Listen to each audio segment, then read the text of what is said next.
Salud cafeína. Deseamos que su tiempo con nosotros sea agradable y de bendición para sus vidas. Que sea el tiempo de refrigerio espiritual donde el poder sobrenatural de Dios obre en usted y los propósitos maravillosos que Dios tiene se cumplan. Donde la palabra sea la fortaleza del guerrero Hijo de Dios.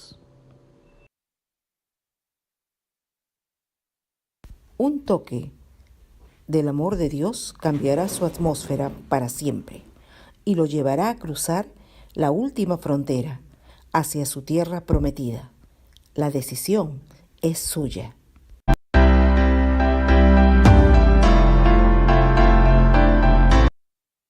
Familia,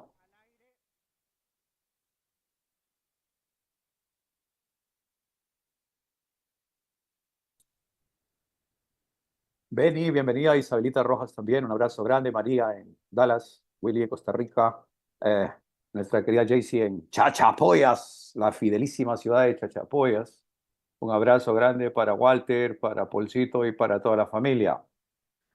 A María Rivas Barragán también que se acaba de conectar, un abrazo enorme, bienvenida María. Vamos a comenzar orando como siempre lo hacemos, dándole gracias a Dios por este día de vida. Padre eterno, Señor Dios Todopoderoso, a ti sea honor y gloria en esta noche. Padre, perdona todos nuestros pecados, lávanos en tu preciosa sangre, libéranos de toda opresión, de toda carga innecesaria, mas llénanos con tu amor. Padre, que esta noche sea una noche de gloria. Gracias porque hasta aquí tú nos has cuidado, nos has guardado, nos has mantenido, Señor, en la fe. Gracias, mi Señor. Una fe que nos llena de esperanza, nos da la certeza, la seguridad, oh Dios, de en quién hemos confiado. Amoroso Dios, bendice a cada hermano, a cada hermana, hasta donde pueda llegar este mensaje, hasta donde pueda llegar, Señor, esta palabra, a los del YouTube, a los del Facebook, a los del Zoom. Señor, los que puedan verlo en diferido, Señor, que siga tu palabra corriendo y cumpliendo su propósito para el cual tú la envías. Señor, en esta noche entregamos nuestras vidas en tus manos. Oramos para que seas tú hablando a nuestro corazón, nosotros disponiendo nuestro corazón para escuchar y entender tu palabra en esta noche. Bendito Padre, entregamos este tiempo en tus manos, dándote las gracias por la vida que nos has dado y orando por Israel. Están ya en una guerra declarada, están en ataques de uno y del lado y del otro. Todos, esa gente perversa que se ha levantado en contra de Israel, tratando de eliminarlos, de borrarlos del mapa. Señor, ellos no entienden que Israel es una nación de pacto. Ellos no entienden que será Jerusalén la ciudad donde tú volverás y pondrás tus pies ahí en el monte de los olivos. Será ese lugar donde vendrá la nueva Jerusalén del cielo, donde tú harás un cielo nuevo y una tierra nueva. Ellos no lo entienden, no lo saben, porque son hijos de Satanás, hijos del diablo, no conocen nada de eso. Y nada ni nadie, ninguna arma forjada contra ellos los va a destruir. Señor, oramos para que seas tú encargándote de todos sus enemigos. Señor, los encomendamos en tus manos, dándote solo a ti honor y gloria. Bendice a nuestros hermanos que en esta noche puedan recibir tu palabra, los que están esperando un milagro, los que están esperando una respuesta tuya, los que están esperando una sanidad, los que están esperando cambios en su vida. Que el mensaje de esta noche pueda mostrarles, Señor, que tú eres un Dios que obra milagros cada día. En el nombre de Jesús. Amén. Amén y amén. Esta noche hemos titulado Un toque del amor de Dios es la que cambia tu vida. En la cuña que Madeleine grabó poco antes de morir, es la cuña que Caleb lo pone todas las noches que está dentro del programa, ¿no? Un toque del amor de Dios cambiará tu atmósfera para siempre, ¿no? Entonces, y en esta noche vamos a compartir algo que tenga que ver con eso. El mensaje está centrado en Marcos, capítulo 5, en el libro de Marcos, el Evangelio de Marcos, capítulo 5, es el endemoniado Gadareno. Aquí me gustaría leerlo todo, creo que tenemos un poco de tiempo, ¿verdad? Vamos a correr. Sin embargo, yo quiero retroceder un poquito en el capítulo 4, ¿no? Del verso 35. ¿Qué pasa? Para ponerlos en contexto de lo que va a ser el mensaje real, ¿no?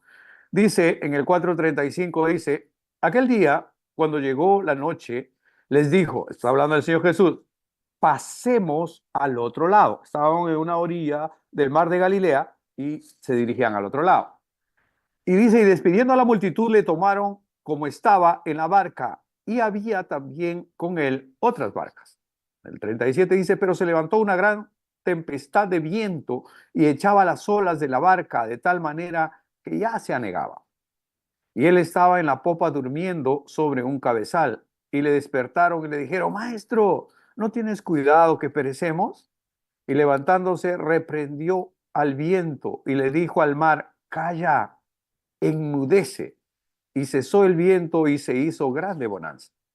Y les dijo, ¿por qué estáis así amedrentados? ¿Cómo? ¿No tenéis fe? El verso 41 dice, entonces temieron con gran temor. Él estaba en la barca con sus discípulos. Entonces, pero al ver esto, entonces, ¿qué dice el verso 41? Entonces temieron con gran temor y se decían el uno al otro, ¿quién es este que aún el viento y el mar le obedecen? O sea, ellos están en el otro lado del mar y dice, pasemos al otro lado, dice el Señor. No dijo, a ver, vamos a ver qué pasa, a ver si lo hacemos, a ver si lo logramos. No, dijo, pasemos al otro lado. Están navegando y en medio del mar se levanta una gran tormenta. Ya se hundía el barco y el Señor Jesús dormía en un cabezal. Y vinieron, le despertaron, maestro, no tienes cuidado que perecemos.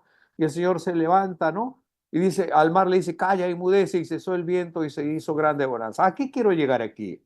¿No?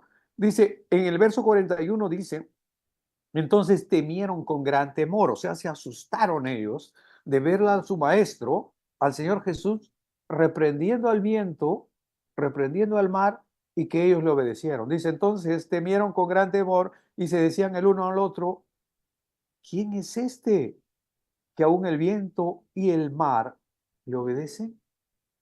Imagínense, esto era como un paso previo, era como un preámbulo, como una antesala, lo que iba a suceder tan pronto ellos bajaran del barco. ¿Ok? Entonces, ahora entramos al capítulo 5, el verso 1 en adelante dice así, y vinieron al otro lado del mar, a la región de los Gadarenos. Y cuando salió él de la barca, enseguida vino a su encuentro de los sepulcros un hombre con un espíritu inmundo que tenía su morada en los sepulcros y nadie podía atarle ni aún con cadenas, porque muchas veces había sido atado con grillos y cadenas, mas las cadenas habían sido hechas pedazos por él y desmenuzados los grillos y nadie le podía dominar. Y siempre de día y de noche andaba dando voces en los montes y en los sepulcros e hiriéndose con piedras. Cuando vio, pues, a Jesús de lejos, corrió y se arrodilló ante él. Y clamando a gran voz dijo, ¿qué tienes conmigo, Jesús, Hijo del Dios Altísimo? Te conjuro por Dios que no me atormentes. Porque él, porque le decía, sal de este hombre, espíritu inmundo. El Señor Jesús ya le estaba reprendiendo, sal de este hombre, espíritu inmundo. Y le preguntó, ¿cómo te llamas? Y respondió diciendo, Legión me llamo porque somos muchos. En el verso 10 dice, y le rogaba mucho que no los enviase fuera de aquella región. Estaba allí cerca del monte un gran hato de cerdos paciendo. Y le rogaban todos los demonios, diciendo, envíanos a los cerdos para que entremos en ellos. Y luego Jesús les dio permiso, y saliendo aquellos espíritus inmundos entraron en los cerdos, los cuales eran como 2000. Y el hato de cerdos se precipitó en el mar por un despeñadero, y en el mar se ahogaron. Verso 14, y los que apacentaban los cerdos huyeron y dieron aviso en la ciudad y en los campos y salieron a ver qué era aquello que había sucedido. Vienen a Jesús y ven al que había sido atormentado del demonio y que había tenido la legión sentado, vestido y en su juicio cabal, y tuvieron miedo.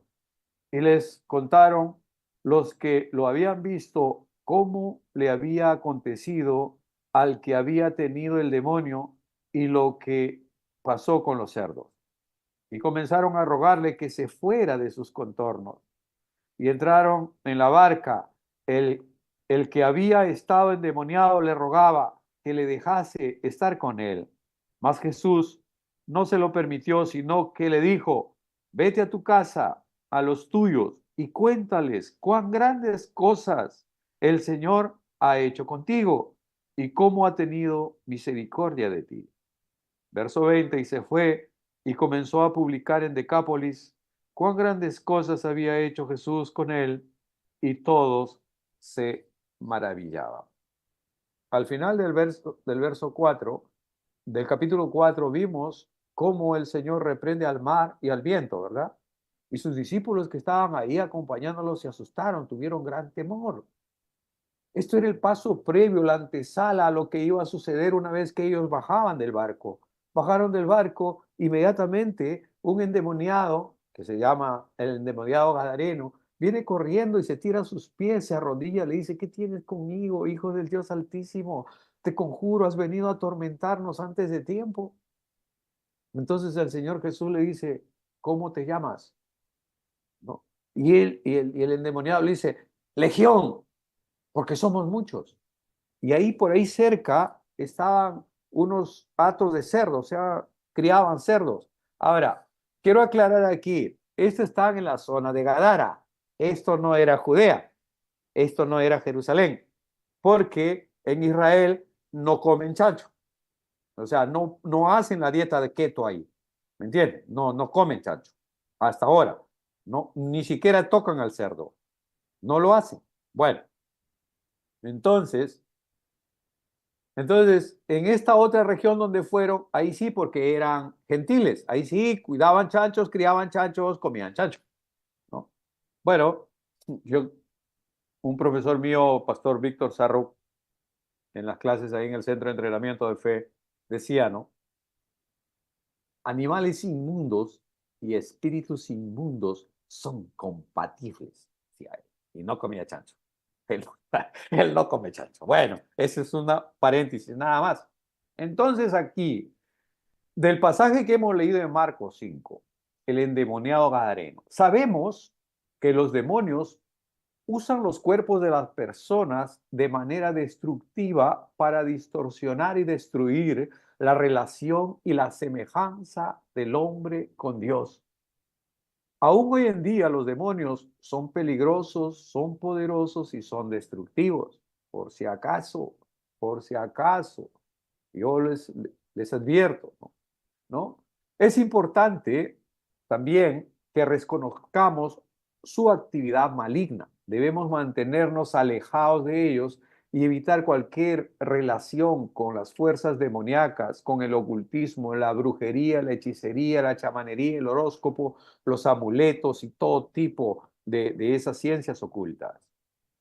No porque le tengamos miedo, no, sino porque no debemos juntarnos, ¿no? ¿Qué concordia, qué comunión tiene la mesa del Señor, la cena del Señor, con la mesa de los demonios? ¿No? Ya lo vimos anteriormente eso, ¿no? No hay ninguna. Fíjese que vamos a bajar, esto ya es gratis, no está dentro del programa, ¿no? Pero para que tengamos un contexto, digamos, más general de lo que quiero compartir en esta noche, Deuteronomios en el Antiguo Testamento 18, versos del 10 al 12, Deuteronomio 18, versos del 10 al 12, dice así la palabra del Señor. No sea hallado en ti quien haga pasar a su hijo o a su hija por el fuego, ni quien practique adivinación, ni agorero, ni sortílego, ni hechicero, ni encantador, ni adivino, ni mago, ni quien consulte a los muertos, porque es abominación para con Jehová cualquiera que hace estas cosas. No debemos involucrarnos en este tipo de experiencias, ni siquiera por curiosidad, porque la curiosidad mató al gato. Hay gente que se ha metido, que a hoy por hoy es adicta a las drogas por curiosidad, porque un buen día estuvo con unos cuates, con unos patas y le pasaron un porrito, ¿no? Una chupadita y se pegó para siempre. Hay alcohólicos que comenzaron así por curiosidad con un vaso de licor y son alcohólicos. Entonces, muchas veces la curiosidad es la que te lleva al fracaso. Ahora veamos qué dice ya en el Nuevo Testamento Santiago. Santiago 4:7 dice, someteos pues a Dios y resistid al diablo y huirá de vosotros. Primero sométete a Dios. Someteos pues a Dios y resistid al diablo y huirá de vosotros. Ni siquiera tienes que estar peleándote con él. O sea, no tienes que estar buscando demonios en la azucarera, en la cafetera, debajo de la cama. No, ¿me entiendes? No tienes que estar con esa visión demoníaca, diablocéntrica. No, para nada. Porque usted es luz y él es tiniebla. Y donde está la luz, las tinieblas huyen. ¿Me entiende, no? Entonces, acá, Santiago 4:7 dice, someteos pues a Dios y resistid al diablo y él huirá de vosotros. Lucas 10:19 dice, he aquí el Señor Jesús, he aquí os doy autoridad de hollar serpientes y escorpiones y sobre toda fuerza del enemigo y nada os dañará. Es decir, hemos sido ungidos. Hemos sido bendecidos con esa autoridad que el Señor Jesús nos dio, de hollar serpientes y escorpiones. Las serpientes y escorpiones son la máxima expresión de la maldad del espíritu inmundo en este mundo. Entonces, y Marcos 16:17, la gran comisión, dijo, ¿no? El Señor Jesús hablando a sus discípulos, estas señales seguirán a los que creen. En mi nombre echarán fuera demonios, hablarán otras lenguas, sobre los enfermos pondrán sus manos y sanarán. ¿Correcto? Entonces, nosotros tenemos autoridad delegada contra los espíritus malos, contra los demonios, pero no podemos entrar en ese jueguito tonto de que léeme las manos, tírame los caracoles, léeme las cartas, ¿no? O hacer consultas a los muertos. Eso ya leí en Deuteronomio que eso es abominación para con nuestro Señor. Amén. Eso fue así un paréntesis para poder entrar en nuestro mensaje. Aquí recién entramos al mensaje. Mateo 3:11 dice, Juan el Bautista profetiza de esta manera, Juan el Bautista. Yo a la verdad os bautizo con agua para arrepentimiento, pero el que viene tras de mí, cuyo calzado yo no soy digno de llevar, es más poderoso que yo y él os bautizará en el Espíritu Santo y fuego. Es lo que dice Juan el Bautista, ¿no? En Mateo 3:11. Declara una profecía. ¿Por qué? Porque el Señor Jesús bajó para que Juan el Bautista lo bautizara. Y a través del bautismo de Juan, que él bautizaba en agua, ¿no? El Señor Jesús recibió la unción del Espíritu Santo. Claro, él la tenía dentro de él, porque él también era Dios. Sin embargo, cuando está sobre alguien, por eso es que, ¿no? Dice, y recibiréis poder cuando haya venido sobre vosotros el poder del Espíritu Santo. Una cosa es que tú tienes el Espíritu Santo dentro de ti porque tú eres el templo del Espíritu Santo. La persona del Espíritu Santo está sobre ti. Pero cuando viene sobre ti, vienen las manifestaciones del Espíritu Santo, ¿no? Que son autoridad, que es una unción fresca, que es poder, que son sanidades, que son la autoridad que Dios te concede para caminar en esta vida de gloria en gloria y de victoria en victoria. Entonces, Juan dice, yo a la verdad bautizo en agua para el arrepentimiento, pero el que viene detrás de mí, cuyo calzado yo no soy digno de llevar, es más poderoso que yo, él los bautizará en el Espíritu Santo y fuego. El elemento fuego es el elemento transformador, purificador. Es de vital importancia para el creyente la comunión con el Espíritu Santo, porque un creyente, un cristiano que no es ungido con el Espíritu Santo, es un creyente débil, es un creyente que no representa peligro para el imperio del enemigo. ¿Por qué? Porque no tiene autoridad. Nosotros hablábamos hace poco de que el Señor está, digamos, dispuesto a llenar cada día con una unción nueva, con un vino nuevo, con un aceite nuevo a cada uno de nosotros. Nosotros no podemos contentarnos con la unción de ayer, del mes pasado. No, nuevas son cada mañana, se renuevan cada mañana. ¿Por qué? Porque el Señor no dice que somos pozos de agua en posada. No, nosotros no somos pozos. La palabra nos enseña que los que creen en Él de su interior correrán ríos de agua viva. ¿Y los ríos qué son? Tú no puedes tocar en un río la misma agua dos veces, ¿no es cierto? ¿Por qué? Porque el río está pasando. Tocas ahí y cuando tocas de nuevo ya pasó, ¿me entiendes, no? Se renuevan cada instante. Se renuevan cada instante. Nosotros no somos pozos de agua, somos ríos de agua viva. Entonces, el río de agua viva se renueva cada instante. Nosotros tenemos que estar anhelando cada día la renovación del Espíritu en nosotros para cumplir el propósito de Dios. Espero que esa parte ya quede claro. Por ejemplo, siempre tomo un ejemplo, ¿no? Usted toma un billete de $5. Entonces, usted agarra el billete y la arruga. La arruga así, ¡pa! La arruga. Sigue siendo un billete de $5, pero arrugado. Agarra ese billete, agarra, lo tira al piso, lo pisa, lo ensucia. Sigue siendo un billete de $5, pero ahora sucio, cochino, ¿no es cierto? Que la has pisado ahí, ¿no? Entonces, pero si tú agarras ese billete igual, lo agarras, lo rompes en dos, ya está roto, pero si lo juntas, vas al banco y te lo van a cambiar, ¿cierto? Porque es un billete de $5. Pero si tú quemas ese billete, le metes fuego a ese billete, entonces habrá cambiado para siempre. Ya no es un billete, ya se quemó, ahora es ceniza, ¿verdad? Entonces ya no tiene ningún valor. Lo mismo sucede, mis hermanos, ¿no? Con la vida de nosotros.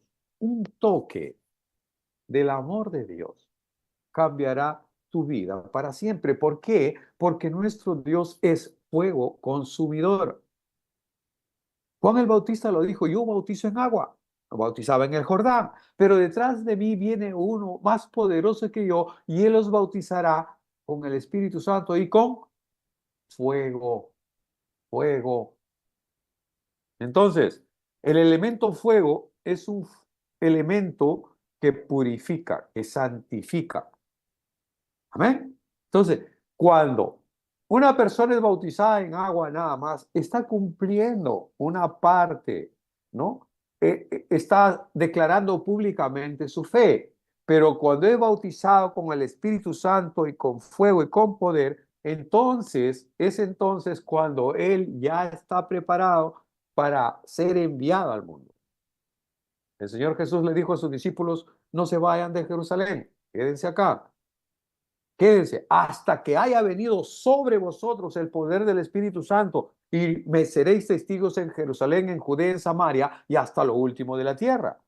Y esto sucedió en Pentecostés. Penta es 50. 50 días después que nuestro Señor Jesús resucitó. Él estuvo 40 días más caminando con ellos, ¿no? Dándole las últimas pautas, las últimas indicaciones. Luego ascendió a los cielos, pero ahí le dijo, no se vayan, no se vayan, quédense acá hasta que reciban, ¿no? Ellos estaban todos unánimes, reunidos, ¿no? Y en esa noche descendió sobre ellos como lenguas de fuego que se posaban en cada uno. Estaban siendo bautizados con fuego. Y salió Pedro de ahí y su primera prédica, 3,000 personas aceptaron a Jesucristo. ¿Por qué? Porque no solamente era la predicación de Pedro, no solamente era las palabras de Pedro, sino que ya estaba con él la autoridad, el poder, el fuego del Espíritu Santo, que es la que convence al mundo de pecado. ¿Correcto? Entonces, concluimos que el fuego del cual habla el Señor es un fuego que transforma, que purifica y que santifica. Si un creyente no ha sido transformado de su antigua forma de vivir, es porque no tiene una auténtica relación con el Espíritu Santo. Hay creyentes que se pasan años, han aceptado a Cristo, ya son salvos, pero no hay una auténtica transformación. Porque cuando tú tienes un encuentro con el Espíritu Santo, tu vida va a cambiar. Un toque con el amor de Dios va a cambiar tu vida para siempre. La gente ve este tipo de creyentes, ¿no? Que no han cambiado, que siguen siendo borrachitos, que siguen siendo por ahí lo que antes han sido, y van a la iglesia el domingo o van a misa, pero siguen siendo las mismas personas, ¿no? Con las costumbres anteriores, ¿no? Y la gente los ve a ellos, ve a este tipo de creyentes, de cristianos, y dice, ¿qué pasó con esto? Dios falló con estas personas. No, Dios no falló porque Dios nunca falla. El tema es de la persona que nunca se arrepintió genuinamente. No tuvo un encuentro personal con Dios. ¿Por qué? Cuando tenemos un encuentro personal con el Señor, recibimos un toque del amor de Dios y ese toque del amor de Dios es el que cambia tu vida para siempre, el que te hace una nueva persona. De modo que si alguno está en Cristo, nueva criatura es. Las cosas viejas pasaron y aquí todas son hechas nuevas. La palabra arrepentimiento, pues sí, bueno, ¿no? Que muchas veces hay gente que no se arrepintió con todo su corazón. Viene a la iglesia y confesó algunas cosillas nada más y el resto se los guardó. Entonces, cuando no hay un arrepentimiento genuino, no hay esa manifestación del poder de Dios en la vida del creyente. Entonces, ¿qué quiere decir arrepentimiento? Arrepentimiento en griego es metanoia. ¿Qué significa metanoia? Metanoia significa un cambio de dirección. Es decir, tú estás yendo de así para acá, para el norte, ¿no? Y te arrepientes y en lugar de ir para el norte, entonces giras 180 grados y comienzas a ir en sentido contrario. Ese es arrepentimiento, o sea, en el sentido más práctico.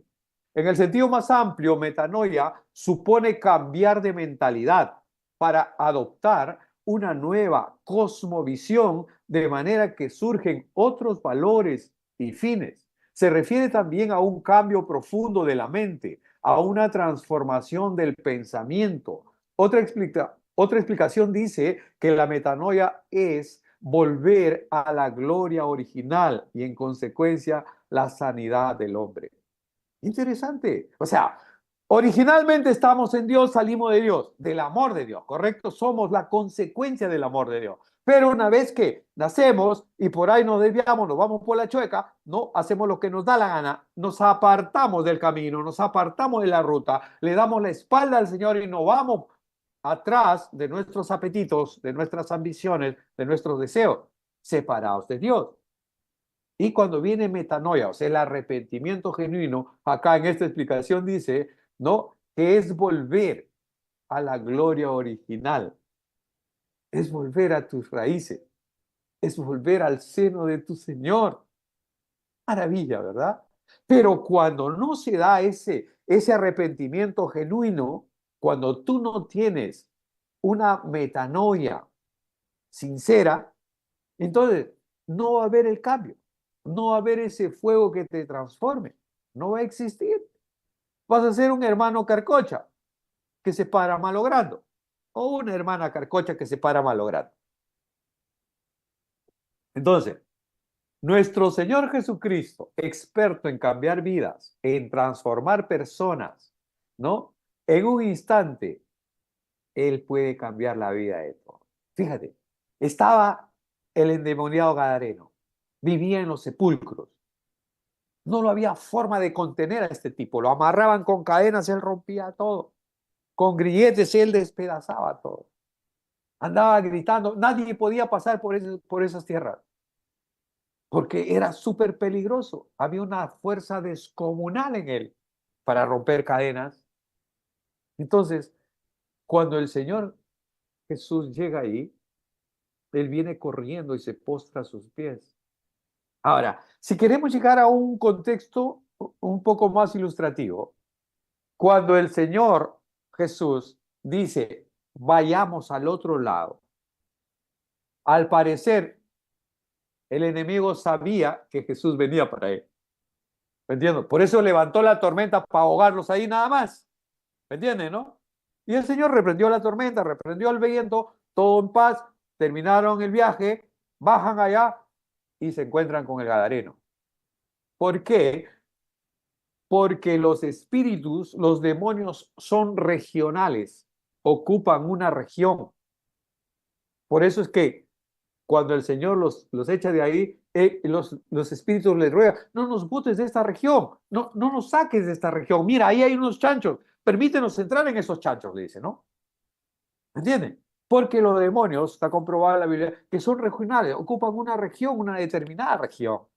Por ejemplo, acá en Piura, en esas partes de la Sierra de Piura, hay una zona que está poseída por brujos, por hechiceros, las lagunas de las Guaringas y esas cosas. Hay mucha hechicería.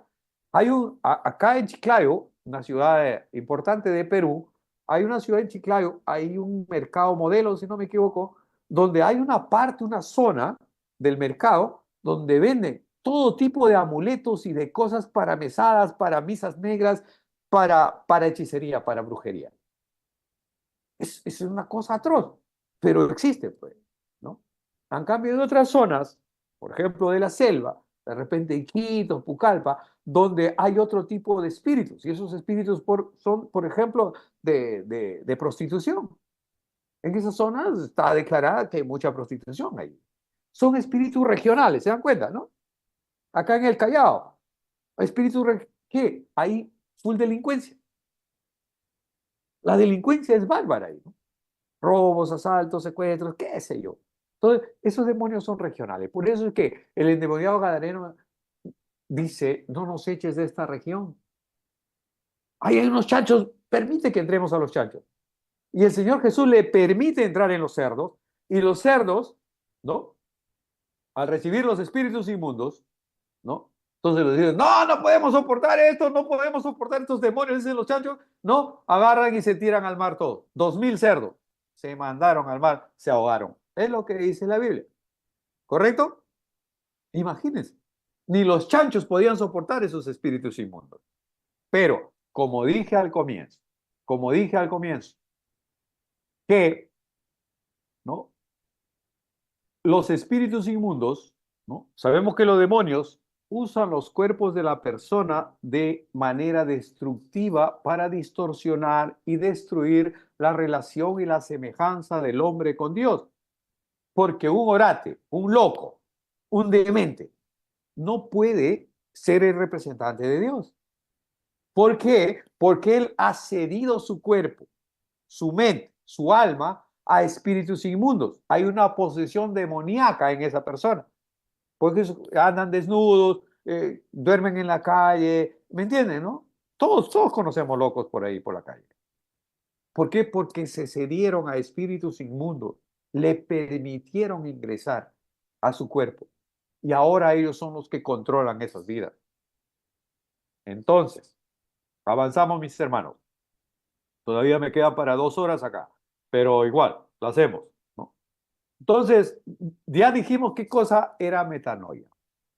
Cuando hay un toque del amor de Dios, la vida del hombre o de la mujer cambia para siempre. Y nuestro Señor Jesucristo era un experto en cambiar las vidas de las personas y transformarlas, ¿no? En un instante, ¿no? Por ejemplo, Él cambió a María Magdalena, una prostituta, en una predicadora de la resurrección.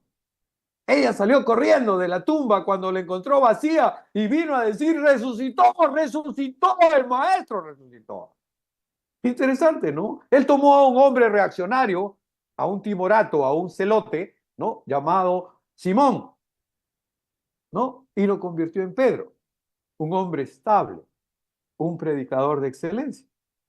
¿Correcto? Él tomó a un hombre llamado Zaqueo, ¿no? Que era un cobrador de impuestos, era un estafador. ¿Hizo qué?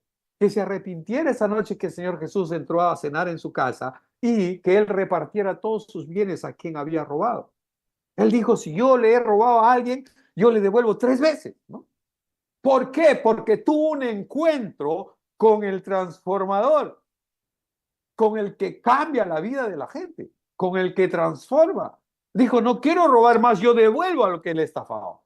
Interesante, ¿no? Tomó a la mujer samaritana, ahí en el pozo, ¿no? Una mujer que vivía 35 años sacando agua, ¿no? Y esta mujer, obviamente, era una mujer fracasada, porque tenía 5 maridos, ¿no? Y cuando lo vio a Jesús, dijo, este puede ser el sexto, ¿no?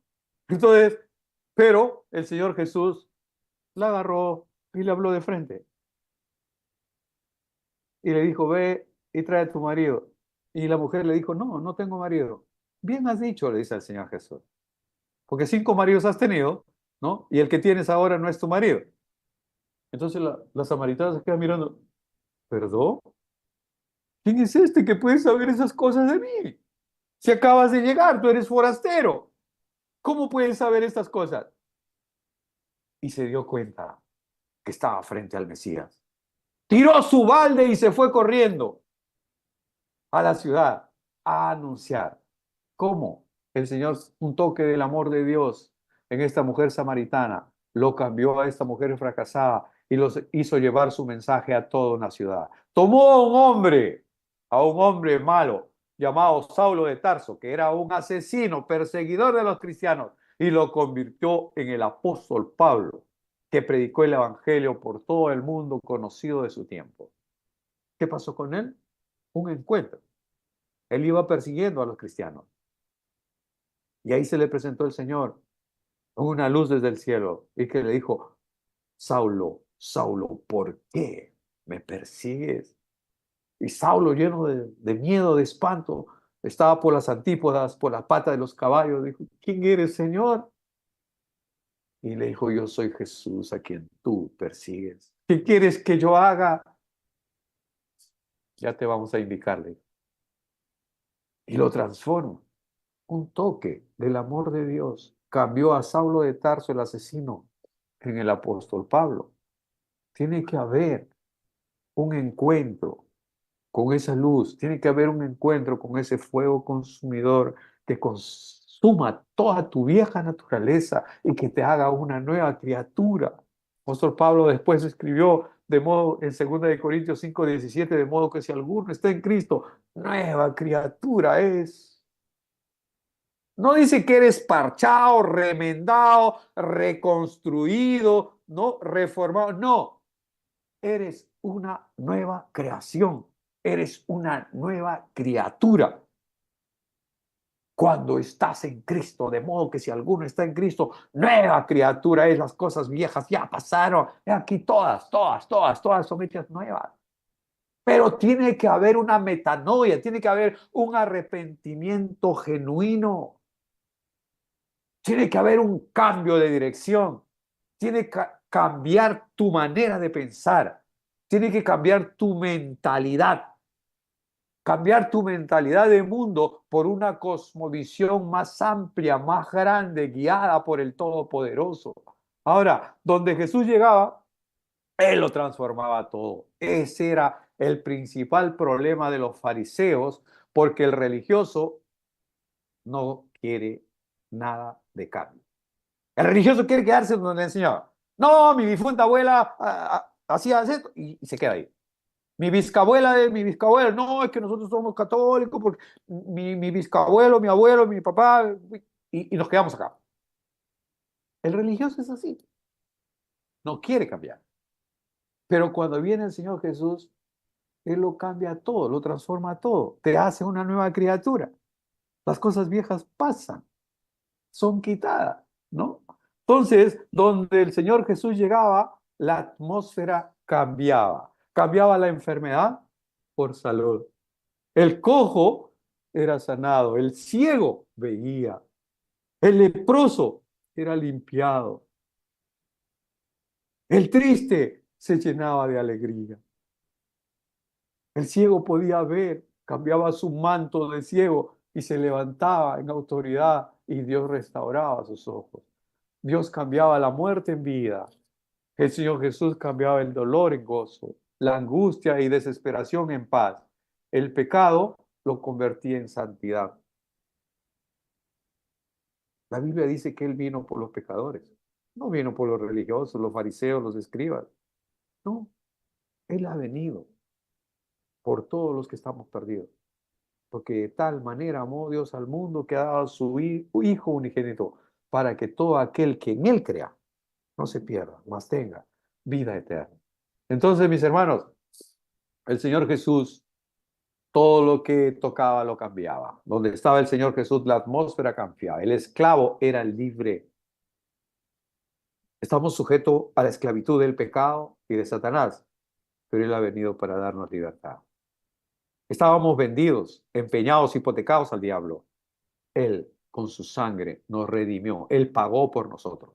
Él es nuestro hermano redentor. Él dijo, Él es mi hermano, yo pago por Él.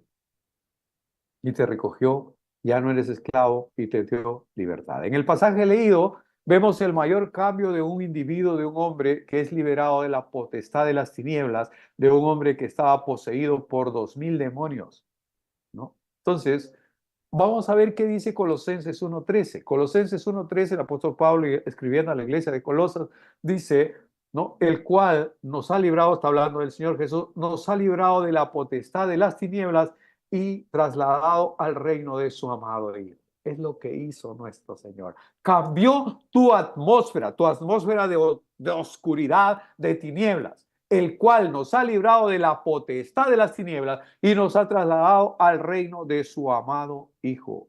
Es lo que pasa cuando el Espíritu Santo opera en tu vida. Usted sale del poder de las tinieblas y entra en el poder de Dios. Es como salir de un cuarto oscuro, ¿no? Y salir al parque a mediodía. Efesios 2:1 dice, y Él os dio vida a vosotros cuando estabais muertos en vuestros delitos y pecados, en los cuales anduvisteis en otro tiempo siguiendo la corriente de este mundo, conforme al príncipe de la potestad del aire, el espíritu que ahora opera en los hijos de desobediencia.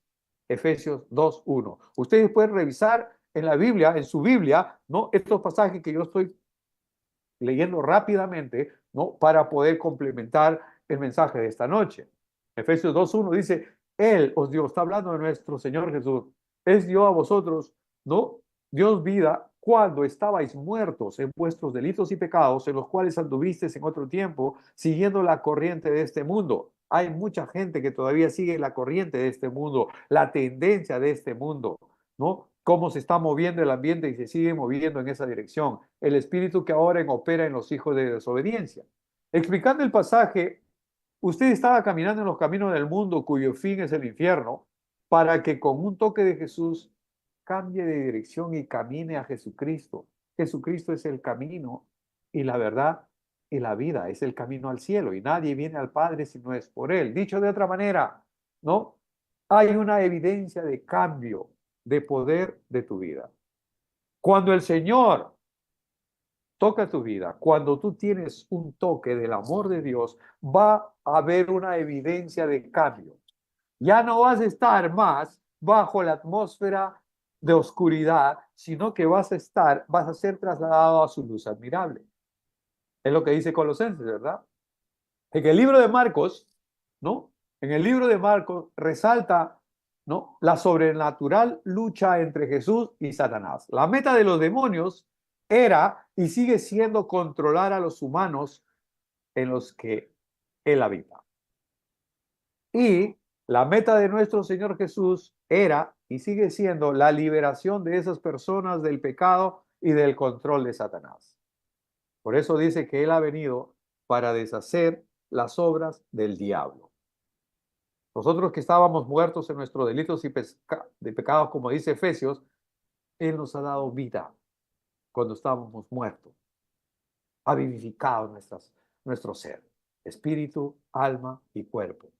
Por tanto, mis hermanos, nosotros tenemos que vivir anhelantes cada día de cómo el Señor sigue moldeando nuestras vidas. No somos el producto terminado. No, estamos en el proceso. Estamos en el horno, estamos en el crisol, siendo purificados por el fuego de Dios. Cada día tenemos que ser nosotros la mejor versión de nosotros mismos. ¿Correcto? Nosotros para mañana tendríamos que ser la mejor versión de nosotros mismos, no compararnos con el hermanito de acá, con la hermanita de allá. No, ese tipo de comparaciones no sirve. No estar en competencia, no somos competencia de ningún hermano, de ninguna hermana. Somos el complemento de otro hijo de Dios. Somos el complemento, no somos competencia de la iglesia de acá. A nosotros nos preguntan con frecuencia, ¿de qué iglesia son ustedes? ¿No? ¿A qué iglesia congregan ustedes? Y le decimos que nosotros somos de la iglesia de Jesucristo, seguimos a Jesucristo. Jesucristo es nuestro maestro, nuestra guía. El Espíritu Santo es nuestra luz. Creemos en el Dios Todopoderoso. El evangelio que compartimos es un evangelio cristocéntrico. Nuestro enfoque es Jesucristo, puesto nuestros ojos en Jesús, el autor y consumador de la fe. Ese es lo que somos. Creemos en el Dios todopoderoso y eterno, en Jehová de los ejércitos. Él es nuestro admirable consejero, Dios fuerte, Padre eterno, príncipe de paz, rey soberano. Él es el Señor de nuestras vidas, nuestro Señor, nuestro amo, nuestro dueño, el que pagó con sangre para que nosotros seamos redimidos. A Él seguimos, a Él servimos. Por Él estamos vivos aquí. Es Él el que les reunió en esta noche. ¿Pueden creer eso? Yo no fui, olvídalo. Fue el Señor el que los congregó. Y para los que nos van a ver en diferido, también será el Señor el que toque sus corazones y les dé el tiempo, el espacio para escuchar su mensaje. No nos predicamos a nosotros mismos. No tenemos una bandera denominacional que diga la iglesia de no sé cuántitos. No. Las iglesias, las congregaciones son creaciones humanas. El Dios el cual servimos es el Dios creador del cielo y de la tierra. Amén. Él es nuestro Dios. A Él seguimos, a Él servimos, a Él predicamos, a Él honramos, a Él adoramos. Él es el Señor, de quien son, a quien no, de quien somos y a quien servimos. Ese es nuestro Señor. Y si tengo que resumir todo esto es que un toque con nuestro Señor Jesucristo cambiará su vida para siempre. Él tocó al endemoniado gadareno y cambió su vida para siempre. Y lo mandó y lo dijo, anda. Porque el endemoniado ya en su sano juicio quería ir con Jesús. Pero él lo dijo, no. Ándate a tu casa, a tu pueblo, a tu barrio. ¿No? Anda y cuéntale lo que Dios ha hecho contigo. Cuenta las maravillas que el Señor ha hecho contigo. Cuenta las misericordias que Dios ha hecho contigo. Es interesante cuando el Señor obra y hace cosas en ti y tú tienes que contarlo, ¿verdad? Él resucitó a Lázaro. Lázaro estaba muerto, ¿verdad? 4 días. ¿Y qué creen que pasaba con él? Él se sentaba en la puerta de su casa y la gente pasaba y le decía, uy, ¿verdad? ¿Tú estabas muerto? Sí, ven, te voy a contar. ¿No? ¿Y qué hacía? Contaba las maravillas que Dios había hecho con él. La samaritana se tiró su balde de agua y se fue corriendo. Hay un profeta ha venido. En Samaria está el profeta, mira, me ha dicho toda mi vida en un instante. Pedro fue cambiado. Él era Simón, una caña frágil, débil, pero lo convirtió el Señor en Petros, en piedra. Y sobre la confesión de él es que se edificó su iglesia. No es que Dios edificó la iglesia sobre Pedro, como dicen los católicos. No. Dios no tiene que edificar su iglesia en un hombre. Olvídalo. No es así. Sobre esta iglesia, sobre esta piedra, sobre esta roca, edificaré mi iglesia, dijo el Señor Jesús. No le dijo, no, sobre Pedro voy a edificar mi iglesia. No dijo eso. Pero bueno, eso es tema para otro día. Solo quiero dejarles con la inquietud allí. Amados hermanos, realmente es una tremenda bendición compartir con ustedes. Que el Señor los bendiga rica y abundantemente. Espero que esta noche hayan recibido una buena palabra.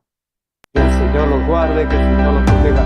Mi papá Dios, nuestro Señor, lo permite mañana. este mismo horario estaremos compartiendo una porción más de su preciosa palabra. Un abrazo grande para Bucaramanga, Colombia. Daniel querido, bendiciones, saludos por casa.